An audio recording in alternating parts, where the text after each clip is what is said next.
25 روپے اس وقت میں نکالے اور نکال کے ختم نبوت کی مجلس کے مبلغ کو دیا اور یہ کہا کہ مولانا میں مصنف ہوں، میں مقرر ہوں، میں خانقاہی ہوں، میں عالم دین ہوں، میں محدث ہوں، میں مدرس ہوں، میں سب کچھ ہوں، لیکن میری زندگی کی جو خواہش ہے وہ یہ ہے کہ میں دنیا سے جاؤں تو اس حال میں جاؤں کہ میں ختم نبوت کی مجلس کا ممبر رہوں، لہذا یہ 25 روپے میری طرف سے قبول کیجئے اور 25 سال کے لیے مجھے ختم نبوت کی مجلس کا ممبر بنا لیجئے۔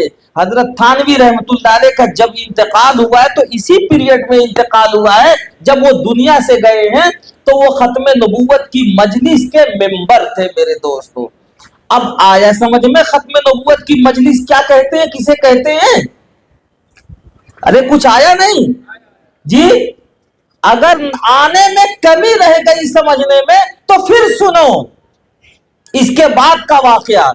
تحفظ ختم نبوت کا جو دفتر تھا اس میں جب حضرت تھانوی رحمت اللہ علیہ کا انتقال ہو گیا، ہونے لگا، تو انتقال ہونے سے پہلے بھاولپور کے ایک نواب صاحب تھے، پیسے والے تھے، مالدار تھے، ان کو بلایا اور بلا کے یہ کہا کہ میرے پاس تو مال و دولت ہے نہیں، جو ہے اس کے اوپر وارثین قبضہ کر لیں گے، لیکن آپ کو اللہ نے پیسے دیے ہوئے، مال و دولت دیا ہوا، مجھے امید یہ ہے کہ یہ رہے گا آپ کے پاس، میری زندگی کی ایک خواہش ہے، آپ پورا کر سکیں گے؟ نواب صاحب نے کہا کہ حضور آپ کا فرمان اور ہم پورا کیسے نہ کریں، آپ بتائیں۔ حضرت تھانوی رحمت اللہ علیہ نے فرمایا کہ میں یہ چاہتا ہوں کہ جب میں دنیا سے چلا جاؤں تو پتہ نہیں کوئی میری نیکی قبول ہوئی ہوگی یا نہیں ہوگی، لیکن ایک نیکی ایسی ہے کہ جس کی قبولیت میں شک بھی نہیں کیا جا سکتا ہے، اور وہ ختم نبوت کی ممبری ہے۔ میں چاہتا ہوں کہ دنیا سے چلا جاؤں تو میری طرف سے آپ ختم نبوت کی فیس ممبری ادا کرتے رہنا۔ سمجھ میں آئی کوئی بات؟ حضرت تھانوی نے فرمایا کہ میری طرف سے ختم نبوت کی فیس ادا کرتے رہنا، میں ختم نبوت کا ممبر ہوں، ناظم نہیں ہوں، عہدیدار نہیں ہوں، صدر نہیں ہوں، سیکریٹری نہیں، خازن نہیں، ایک ادنا سا معمولی سا ممبر۔ حضرت تھانوی کا انتقال ہو گیا، دیکھا یہ گیا تحفظ ختم نبوت کا جو دفتر تھا اس دفتر میں ایک لفافہ گرا ہوا پڑا ہے اور اس میں خاطر خواہ رقم ہے۔ ناظم صاحب نے کہا بھئی کس کا لفافہ گرا ہوا ہے، اس میں کافی رقم ہے، پتہ ہی نہیں چلا کہ کس کا لفافہ گرا ہوا ہے۔ وہ بمد امانت لفافہ جمع کر دیا گیا، اگلا سال آیا، اگلے سال پھر اتنے ہی رقم کا لفافہ دروازے کے اندر پڑا ہوا ملا۔ ناظم صاحب نے کہا کہ یہ پچھلے سال بھی اتنے ہی رقم کا لفافہ ملا، اس سال بھی وہی لفافہ مل رہا ہے، کیا بات ہے، کس کی یہ رقم ہے؟ کسی کا سراغ نہیں لگتا، پتہ نہیں چلتا، جمع کر دیا گیا۔ آئندہ سال کے لیے، تیسرے سال کے لیے ناظم اور صدر نے سخت نگرانی لگا دی کہ پچھلے سال بھی اسی مہینے میں یہ رقم ملی تھی، اس سال بھی اسی مہینے میں یہ رقم مل رہی ہے، ذرا غور کرو، نگرانی کرو۔ اب جگہ جگہ اس وقت کیمرہ تو تھا نہیں، لیکن آنکھوں کے کیمرے بہت مضبوط تھے، جگہ جگہ لوگ لگ گئے، باری لگ گئی، لوگ رات کو جاگتے، کوئی اس کھڑکی سے، کوئی اس دروازے سے، کوئی اس کھڑکی سے دیکھتا کون آتا ہے، لفافہ چھوڑ کے چلا جاتا ہے۔ ایک صاحب پکڑے گئے رات کے اندھیرے میں، لفافہ ڈال رہے ہیں اور بھاگنے کی کوشش کر رہے ہیں، پکڑ لیے گئے رنگے ہاتھ، انہیں گرفتار کر کے ناظم صاحب کے سامنے پیش کیا گیا۔ وہ رونے لگے، چلانے لگے، چیخنے لگے، خدا کے واسطے مجھے چھوڑ دو، بھائی تم ہو کون یہ تو بتاؤ، میں کچھ نہیں بتاتا، خدا کے واسطے مجھے چھوڑ دو، یہ رقم تمہاری ہے، بھائی بتانا پڑے گا، ہو کون تم، یہ رقم پھینک کے جاتے ہو، کیوں چھوڑ کے جاتے ہو؟